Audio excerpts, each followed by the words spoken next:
नमस्कार दोस्तों, आज की कहानी है महाभारत में द्रौपदी का चीरहरण। द्रौपदी पंचाल देश की राजकुमारी थीं और उनका विवाह अर्जुन से हुआ था। अर्जुन ने द्रौपदी के स्वयंवर में मछली की आंख में निशाना साधकर उनसे विवाह किया था, लेकिन माता कुंती के अनजाने में दिए एक आदेश से द्रौपदी पांडव यानी पांचों भाइयों की पत्नी बन गई। एक बार की बात है जब पांचों भाइयों में सबसे बड़े युधिष्ठिर इंद्रप्रस्थ नगर पर राज कर रहे थे। उस समय हस्तिनापुर का राजकुमार दुर्योधन था और पांचों पांडव उसके चचेरे भाई थे। दुर्योधन कौरवों में सबसे बड़ा था और अपने चचेरे भाइयों यानी पांडवों से चलता था। दुर्योधन सबसे ज्यादा अपने चालक मामा शकुनी को मानता था। शकुनी ने दुर्योधन को सलाह दी कि वो पांडवों को जुआ खेलने के लिए आमंत्रित करे। पांडवों ने अपने भाई दुर्योधन का निमंत्रण स्वीकार कर लिया। उस सभा में भरत वंश के शासक धृतराष्ट्र, भीष्म पितामह, द्रोणाचार्य और महात्मा विदुर जैसे महान लोगों भी उपस्थित थे।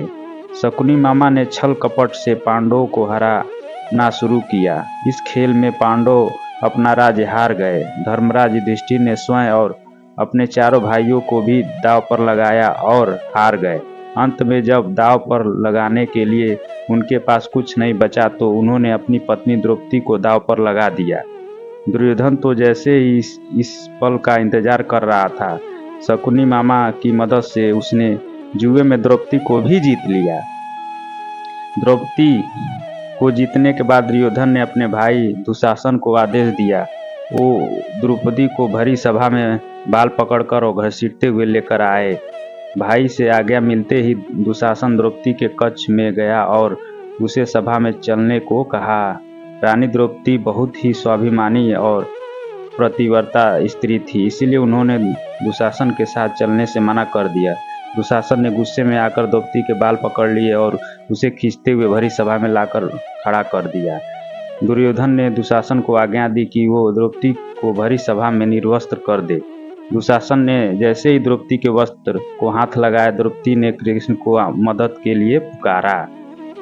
श्री कृष्ण अपने भक्तों को कभी नाराज नहीं करते। कृष्ण ने जब द्रौपदी की करुण पुकार सुनी तो उन्होंने द्रौपदी की साड़ी को बढ़ाना शुरू कर दिया। दुशासन द्रौपदी का चीर खींचता रहा, लेकिन वो जितना खींचता वस्त्र उतना ही बढ़ता जाता। अंत में दुशासन थक कर हार गया, किंतु द्रौपदी का वस्त्र हरण नहीं कर सका। ऐसा कहा जाता है महाभारत युद्ध के पीछे सबसे बड़ा कारण द्रौपदी चीरहरण ही था। धन्यवाद दोस्तों, प्लीज़ मेरे चैनल को सब्सक्राइब और शेयर और लाइक करें। बहुत बहुत धन्यवाद आप लोगों का।